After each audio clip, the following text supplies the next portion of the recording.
दोस्तों, आज की इस रिपोर्ट में बात करेंगे पवन सिंह और खेसारी लाल यादव की बॉडी के बारे में कि किसकी बॉडी है सबसे जबरदस्त जो बॉलीवुड को भी देती है टक्कर। चलिए सबसे पहले बात करते हैं पावर स्टार पवन सिंह के बारे में।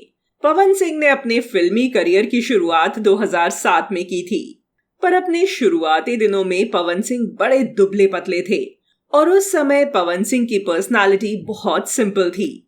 पर समय के साथ बॉडी का चलन जैसे बॉलीवुड में बढ़ता रहा, वैसे ही भोजपुरी इंडस्ट्री में भी रफ्तार पकड़ता रहा और कहीं न कहीं पवन सिंह भी समझ चुके थे कि भले ही उनके पास भोजपुरी की सबसे सुरीली आवाज है, लेकिन हीरो बनना है और एक सफल अभिनेता बनना है तो बॉडी भी बनाना बहुत जरूरी है।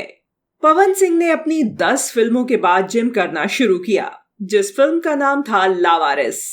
इस फिल्म में पवन सिंह ने खूब जमकर जिम किया और एक शानदार लुक में नजर आए। इस फिल्म के बाद से पवन सिंह ने एक अलग ही अवतार ले लिया और अब तक उनकी जितनी भी फिल्में आई हैं, सारी फिल्मों में वो अपनी बॉडी से जलवा दिखाते नजर आते हैं।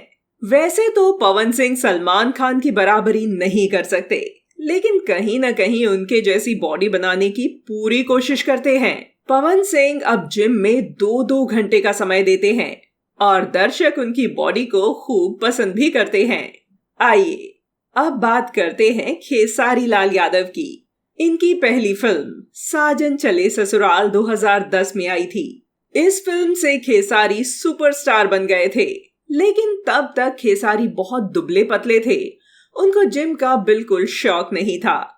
लेकिन दर्शकों की डिमांड और समय के साथ खेसारी ने अपने आप को बदल दिया और उन्होंने अपनी चौथी फिल्म नागिन से जिम करना और फिल्मों में बॉडी दिखाने का सिलसिला शुरू कर दिया और उसके बाद से आज तक खेसारी अपनी बॉडी पर बहुत ध्यान देते हैं।